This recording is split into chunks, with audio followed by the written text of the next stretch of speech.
Bonjour ou bonsoir à vous tous qui nous suivez sur le continent africain. L'Afrique justement, qui est restée longtemps spectatrice, commence à devenir de plus en plus une force motrice de la révolution verte. De Johannesburg à Casablanca et même jusqu'à Lomé, des institutions financières africaines de premier plan ont fait le pari de la finance verte avec des succès que peu d'experts auraient imaginés jusque-là. La finance verte en Afrique, quel bilan tirer et surtout quels défis à relever? Décryptage dans quelques instants avec nos invités ici en studio, Monsieur Émile Bella. Vous êtes consultant en développement international. Merci d'être avec nous. Merci de me recevoir. C'est un plaisir chaque fois de me retrouver sur votre plateau. Toujours un plaisir d'être avec vous et avec vous ici en studio, Monsieur Pierre-Joseph Kingbo. Vous êtes le directeur général adjoint de Green Invest Africa. Merci d'être avec nous. Merci.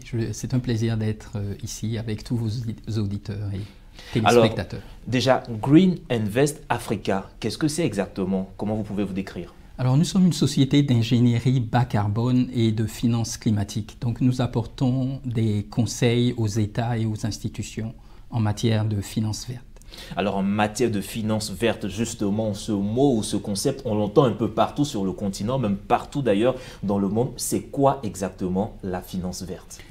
Très bien. Par définition, la finance verte, c'est une forme de finance qui met en œuvre un ensemble de projets, du moins c'est un ensemble d'initiatives dont le but fondamental, c'est de préserver l'environnement.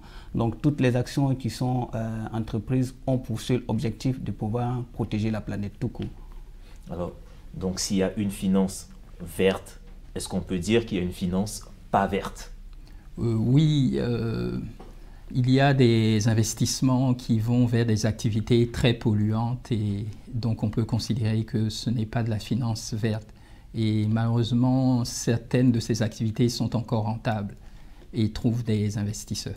Alors parmi ces activités, bon, je le pense tout nettement, on a par exemple le pétrole, la recherche encore du pétrole ou des carburants et autres. Est-ce qu'en parlant de finance verte, en parlant d'économie verte, on va arriver à un stade où on ne va plus aller vers ces ressources-là, ne se mettre que vers les énergies renouvelables? Mais ce qu'il faut comprendre, c'est que la finance verte s'oppose à, ou du moins définie, a été taguée de cette façon, de sorte à pouvoir différencier de la finance traditionnelle qui donc vise à mettre, les investissements sont beaucoup plus orientés vers les projets rentables, mais qui ne sont pas nécessairement de nature à préserver l'environnement. Et aussi, il y a ce qu'on appelle l'économie bleue, qui est tout ce qu'il y a, ou du moins la finance bleue, qui est tout ce qu'il y a comme la finance liée aux ressources océaniques. Donc la finance verte, dans son approche, va s'assurer que les initiatives qui sont donc prises vont faire en sorte de pouvoir préserver l'environnement dans le sens où l'énergie qui va être générée, ou du moins l'investissement dans les ressources énergétiques vont avoir un taux d'émission beaucoup moindre. Donc c'est beaucoup plus en termes de réduction des gaz à effet de serre, de protection de l'environnement et aussi chercher à réduire les initiatives tendant à encourager le réchauffement climatique. Donc la finance verte va beaucoup plus mettre l'accent sur ces éléments et bien évidemment ça va être différencié, du moins ça va se distinguer des autres mécanismes de financement, de développement, comme par exemple, on a parlé tout à l'heure de l'économie bleue et aussi de l'économie traditionnelle qui est connue beaucoup plus. Alors, à vous entendre parler, on ne reste que dans le champ du développement énergétique. Les finances vertes, ça ne concerne que les énergies? Non, pas nécessairement que les énergies, ça va au-delà, parce que de toutes les façons, ce qu'il faut savoir, c'est que il y a un ensemble d'initiatives qui sont prises. Il y a l'énergie qui est là, mais aussi, en fait, on est sur le marché financier. Sauf que dans le cas du marché financier, il y a des bons, des obligations qui sont émises. Et ces obligations-là vont dans le sens de la préservation de l'environnement. C'est pour ça qu'on se situe, du moins on parle de finances vertes. Mais ce n'est pas que ces obligations vont, les fonds récoltés vont uniquement aller dans le sens énergétique, mais ça va aussi sur des projets qui sont au-delà de l'énergie, je veux dire d'une manière générale. Donc c'est un champ un peu plus élargi. Mais évidemment, la transition écologique, la transition énergétique sont des initiatives qui s'inscrivent dans le cadre de la finance verte. Dans le cadre de la finance verte, et vous parlez tantôt d'obligations vertes. Pierre Kingbo, quand vous parlez d'obligations vertes, c'est quoi exactement des obligations vertes? C'est quoi une obligation d'abord pour le commun des mortels? Et puis c'est quoi une obligation verte? Pourquoi cette particularité? Alors, une obligation, c'est comme une dette qui est émise soit par un État, soit par un organisme. Et cela vous donne droit non pas à un droit de vote.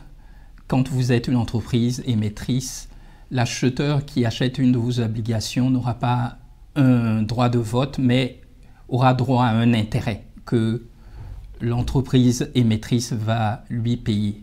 Et quand c'est un État qui émet cette obligation, on aura droit à un coupon, à un intérêt aussi. Donc un État peut émettre une obligation à 9%, à 8% et ça nous est garanti. Alors ça a beaucoup d'intérêt pour les investisseurs parce que en général les structures qui émettent des obligations sont des structures qui sont financièrement solides. C'est des États, c'est des banques de développement comme la Banque africaine de développement, c'est la Banque mondiale par exemple.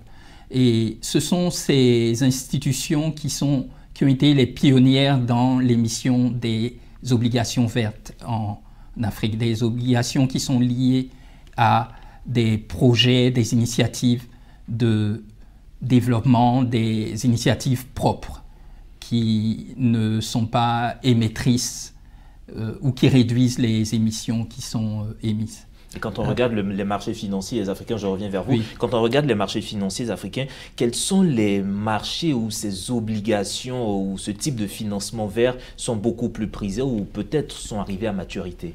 Alors, AFC, qui est la filiale de la Banque mondiale qui s'occupe du secteur privé, publie tous les ans un rapport qui s'appelle Emerging Market Green Bond Report.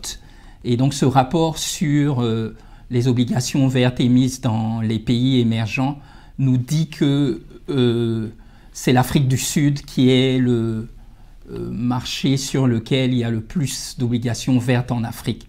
Mais il n'en demeure pas moins qu'il y a eu ces dernières années des initiatives dans l'UMOA, notamment avec la BOAD et en Côte d'Ivoire, Cosmos, un groupe privé. Sur la BRVM, il y a eu des émissions vertes. Et donc, je pense que c'est une tendance qui va aller en s'accroissant dans les années à venir.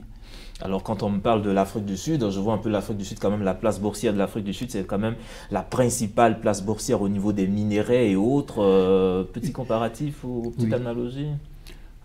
Déjà, avant de répondre à la question sur les obligations, je voudrais ajouter un élément aussi. En fait, c'est quoi? C'est que je prends un État spécifique comme l'État de Côte d'Ivoire qui dit, bon, moi j'ai besoin d'argent, j'ai besoin de ressources pour pouvoir investir dans des projets. Donc la Côte d'Ivoire, l'État de Côte d'Ivoire émet ses obligations. Et ce que les entités, les investisseurs vont faire, vont acheter ces obligations. Donc du coup, auront les ressources nécessaires, l'État de Côte d'Ivoire aura donc les ressources nécessaires pour pouvoir investir dans le projet. Sauf que les investissements vont uniquement et essentiellement être orientés vers des initiatives, des projets visant à préserver l'environnement, d'où le caractère vert. Donc du coup, on obtient ce cadre-là. Maintenant, au niveau, il faudrait en fait comprendre que le marché vert, le marché de la finance verte est beaucoup plus récent. De 2007, ça date pratiquement de 2007 jusqu'à 2021, on a un montant cumulatif de 1486 milliards de dollars. Et pour la seule année de 2021, c'est-à-dire de janvier jusqu'à novembre 2021, ça fait autour de 343 milliards. Donc c'est un montant, c'est un marché qui est en plein essor, c'est un marché qui a un fort potentiel, c'est un marché qui connaît du regain. Maintenant, parlant de la question de l'investissement des ressources minières, monsieur a parlé tout à l'heure de l'Afrique du Sud. Il y a également des pays comme le Nigeria, avec le delta du Niger, avec la production de Areva et tout ça, qui sont aussi sujets à interprétation, à caution, parce qu'il y a quand même un impact négatif sur l'environnement. Donc on se dit qu'il faut peut-être trouver un moyen d'amener ces entités, d'amener ces structures-là à pouvoir plus ou moins changer le mécanisme de création de richesses, c'est-à-dire polluer moins et puis favoriser un environnement sain, d'où le principe aussi de pollueur-payeur. Donc, comment est-ce qu'on peut s'assurer qu'on génère des revenus, on génère des ressources, mais tout en préservant l'environnement? C'est aussi là la procédure, du moins c'est aussi là tout le cadre du marché financier, notamment vert. Alors, générer des ressources tout en polluant moins. Une petite question se pose à moi. En Afrique, beaucoup ces dernières années, on parle d'industrialisation, de transformation. Mais pour transformer, pour s'industrialiser, quand même, ça va avec son corollaire de pollution. Est-ce que l'Afrique va mettre de côté sa croissance économique, son industrialisation, pour se mettre directement à un marché vert, une économie verte? Alors, c'est un débat qui anime beaucoup les institutions internationales et les grands forums sur la question du développement de l'Afrique. Alors moi, je veux me référer à la déclaration qu'a faite le président de la Banque africaine de développement à la COP26. Il a dit que nous, pays africains, on a encore besoin d'utiliser et d'exploiter nos ressources fossiles, notamment pétrole et gaz naturel. Et qu'avec l'évolution technologique, on peut le faire d'une manière moins polluante, moins émettrice de gaz à effet de serre, mais on ne doit pas tirer une croix sur ce genre d'investissement en ce qui concerne l'Afrique. Et quand on regarde les 5 priorités de l'Afrique, l'électrification de l'Afrique est une des priorités. Alors je sais que la BAD finance beaucoup de projets d'électrification hydroélectrique, beaucoup de projets verts, mais je ne pense pas que la BAD va arrêter du jour au lendemain de financer aussi des projets qui concernent l'exploitation de nos ressources pétrolières et en gaz naturel. Mais comme il y a un représentant de la BAD, je lui laisse la parole. Peut-être qu'il pourra nous en dire plus sur les perspectives. Il est important de signaler que je ne représente pas la Banque africaine de développement. Je suis là en tant que consultant individuel. D'accord. Mais je sais que la Banque africaine de développement, en tout cas, a plusieurs initiatives dans le sens de préservation de l'environnement et beaucoup plus en termes d'initiatives tendant à prioriser les énergies renouvelables au détriment des énergies fossiles. Par exemple, les initiatives de la Grande Muraille Verte. Et puis, donc, ce sont un ensemble d'initiatives. Et la Banque africaine de développement encourage, renforce ces financements dans ces questions-là. Et il y a pas mal d'initiatives. Par contre, ce que je voudrais aussi ajouter sur la question qui est d'ailleurs la problématique du développement, nous en tant que professionnels de développement, ce qu'on se dit, c'est quoi? Est-ce qu'on peut faire les omelettes sans casser les œufs, pour parler de cette façon-là? C'est-à-dire, est-ce qu'on peut amorcer le processus de développement sans toutefois avoir à faire des moins heureux? Donc, le processus de développement, ou du moins le développement durable, c'est d'ailleurs ça, c'est au centre même de ça. C'est-à-dire que amorcer le processus de développement, assurer que les bénéfices des initiatives de développement profitent à la population, parce qu'au cœur du développement, il y a l'homme. Donc, s'assurer que l'homme bénéficie, les populations bénéficient des initiatives de développement, mais tout en préservant l'environnement, tout en préservant les acquis des générations futures à pouvoir, elles aussi, bénéficier de ces avantages-là. Donc, il y a cette problématique-là. Évidemment, il y a un ensemble d'actions ou du moins d'initiatives qui sont prises. Les politiques de développement sont dans ce sens-là. S'assurer que quand vous prenez la politique de développement, les programmes nationaux de développement, la plupart des pays l'ont, c'est faire de sorte qu'il n'y ait pas forcément, c'est-à-dire que ça n'a pas un impact négatif sur la population, sur la communauté de manière générale. Je m'en vais terminer pour dire que il y a une sorte de problématique, de questionnement sur comment est-ce qu'on peut financer le développement, comment est-ce qu'on peut amorcer le développement de sorte à pouvoir mettre en évidence toutes les actions qui sont émises depuis la base, du moins les communautés locales. Donc, il y a ce qu'on appelle le développement inclusif, c'est-à-dire qui prend en compte les priorités des populations dès la base, de sorte à pouvoir révéler ces populations, sinon ces besoins-là, il fait face de sorte à pouvoir atteindre des résultats.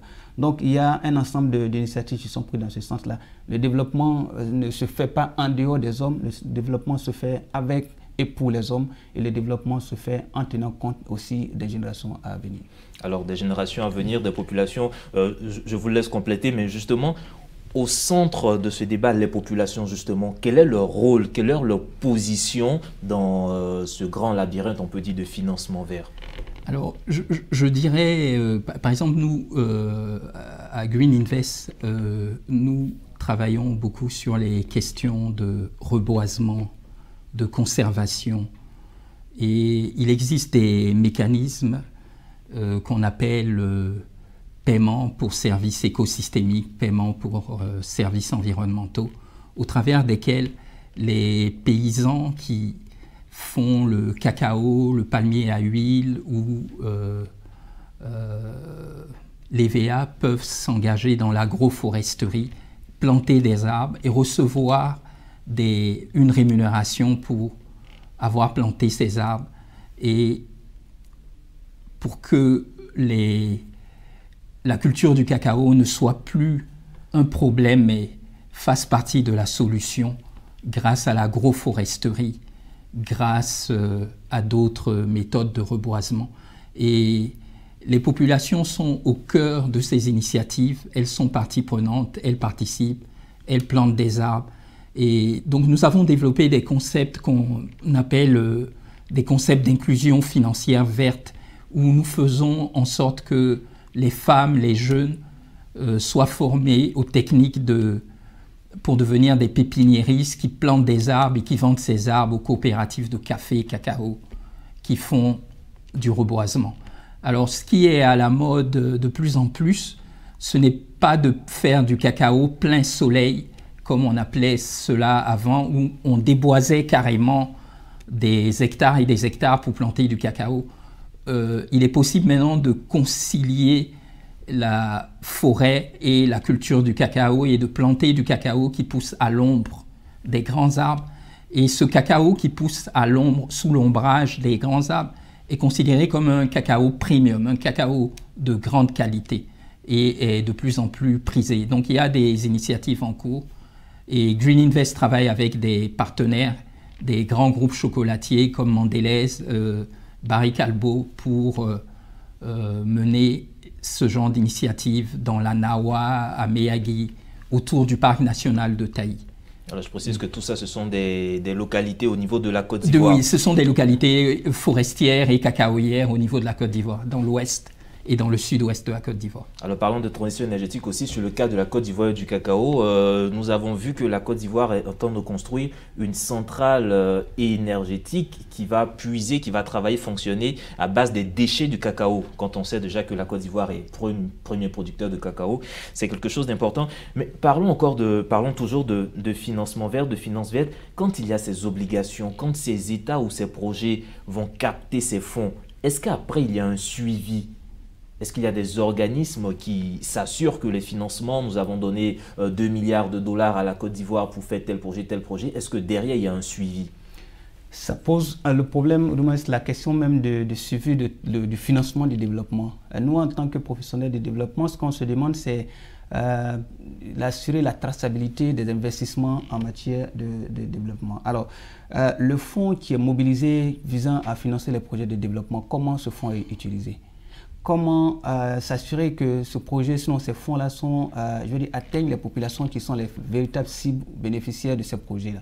Donc la question est, j'allais dire, importante et d'actualité, mais en même temps, il ne faut pas nier le fait qu'il y a parfois des questionnements sur effectivement comment est-ce qu'on y parvient. Je vais répondre pour dire plus ou moins que il y a des mécanismes qui sont mis en place au niveau des acteurs multilatéraux de développement. Il y a des approches de suivi, évaluation. Je sais que la Banque africaine de développement a une plateforme qu'on appelle IDEV qui donc évalue les projets de développement, qui s'assure que chaque centime de fonds qui est déboursé par la banque pour investir dans des projets est évidemment bien utilisé. Et la Banque mondiale a aussi ces plateformes-là. En tout cas, tous les acteurs multilatéraux de développement ont ces plateformes d'évaluation. Pour ce qui concerne spécifiquement les fonds verts, il y a évidemment un cadre qui est mis en place. Je sais qu'en France, par exemple, il y a ce qu'on appelle des labels qui sont mis en place. Il y a l'ISR, l'investissement socialement responsable. Il y a le Greenfin, qui sont des labels qui sont mis en place. Ces labels-là disent quoi? Parce qu'on a un cadre qui est là. Pour qu'un fonds soit labellisé comme étant fonds vert, il faut que ce fonds-là respecte ces critères-là. Il faut que l'utilisation soit régulée de cette façon-là. Donc, il y a quand même un ensemble de cadres qui est mis en place. Et aussi, ce qu'il faut savoir, c'est que dans le cadre des obligations vertes, il y a un certain nombre d'acteurs, un certain nombre d'outils. Le processus prend en compte un ensemble d'étapes. Au niveau des émetteurs, ce sont les États, ce sont les acteurs multilatéraux, comme la Banque mondiale peut émettre, les entreprises peuvent émettre. Et puis il y a ceux qu'on appelle les sourceurs, qui sont le deuxième niveau. Les sourceurs, eux, élaborent un certain nombre d'approches pour pouvoir s'assurer que ce bon qui est émis, ce bon vert-là qui est émis, répond à un certain nombre de critères fondamentaux qui sont liés à l'environnement. En dessous d'eux, il y a les gestionnaires d'actifs. Les gestionnaires d'actifs, leur rôle, c'est de s'assurer qu'il y a une transaction saine, une transaction appropriée qui puisse permettre à tous les investisseurs de pouvoir acquérir ces titres-là qui sont émis et de soit investis. Et puis, en bas, il y a la société civile. Le rôle de la société civile, c'est d'élaborer des études d'impact et puis faire la pression sur le gouvernement. Donc, quand tout ça est fait, évidemment, le projet, le bon qui va être émis, le financement qui va être décaissé, bien évidemment, ça va aller dans le sens de pouvoir financer le projet pour lequel il a été émis. Donc, c'est en fait un cadre, un ensemble d'acteurs qui sont impliqués, un cadre général qui a été mis en place pour pouvoir s'assurer que le financement va atteindre son résultat. Un cadre général, la finance verte, encore un parcours à faire. Quand vous regardez un peu tout ce qui reste à faire comme défi à relever au niveau du financement vert, vous pensez que la finance verte, c'est la solution pour l'Afrique ou bien la finance verte doit être un complément à vraiment tout ce qui est déjà fait? Et si ça peut être votre mot de fin, puisque nous tirons vers la fin de cette émission. Alors, je dirais que la finance verte, c'est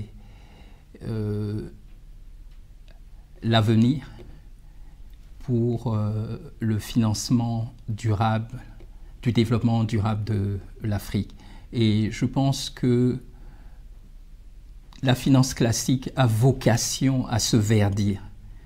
Et de plus en plus, les investisseurs, les épargnants vont vouloir que leur argent finance le développement durable, finance des activités que je qualifierais de propres, entre guillemets, qui ne polluent pas la planète, qui ne mettent pas en danger l'avenir de l'humanité. Et donc, moi, je pense que c'est la finance classique qui aura tendance à se verdir au fil des années à venir.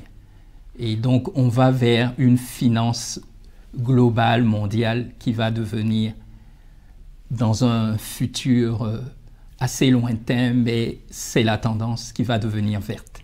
Et c'est toute la finance qui va devenir verte. Toute la finance qui aura tendance à se verdir. Oui. Vous partagez ce point de vue. Je partage absolument le point de vue de monsieur, parce qu'évidemment, on tend vers cette étape-là où les investisseurs ont tendance à se dire, bon, écoutez, moi, on va investir de l'argent, mais il faut que cet argent que nous investissons ne soit pas uniquement dans le sens de générer des profits, mais aussi vise à, en tout cas, une partie qui vise à préserver l'environnement. Parce que tout compte fait, nous vivons tous les mêmes conditions. Le changement climatique n'affecte pas uniquement les pauvres, ça affecte aussi bien les pauvres que les riches. Donc, tous les investisseurs, les riches des pays donc, à développer et les pays en voie de développement partagent les mêmes réalités, ou plus ou moins. Donc, la finance verte a obligation de se verdir et c'est en train de se verdir et ça présente, comme je l'ai dit il y a quelques instants, un fort potentiel aussi bien pour l'Afrique que les pays développés. Donc, évidemment, il y a une confiance en la finance verte que nous devons développer. Et également, il y a aussi le fait que les acteurs du privé, donc le secteur privé, comprend de plus en plus qu'il y a intérêt à investir dans le changement climatique, et parce que ça génère beaucoup de ressources. Donc évidemment, on atteindra un certain niveau. D'ailleurs, en termes d'objectifs de financement sur le marché vert, d'ici 2025, l'objectif c'est d'atteindre 5 000 milliards de dollars. Donc du coup, on atteindra forcément une finance verte plus responsable, et donc ça fournira davantage d'opportunités pour l'Afrique. Et je reste confiant. Confiant, des propos qui nous rassurent, on peut le dire. Il y a quelques années, quelques décennies, on parlait que de croissance économique sans se soucier de l'environnement. Aujourd'hui, économie et écologie vont de pair. Messieurs, merci encore pour vos contributions. Je rappelle que vous êtes monsieur Émile Bella, consultant en développement international. Et avec vous, nous étions avec monsieur Pierre-Joseph Kingbo, directeur général adjoint de Green Invest Africa. Mesdames et messieurs, c'est ici que se referme cette page de votre magazine Éco-Débat consacré à la finance verte en Afrique. Vous pourrez retrouver cette émission sur notre site internet www.mediantv.com. Agréable suite au programme sur nos antennes.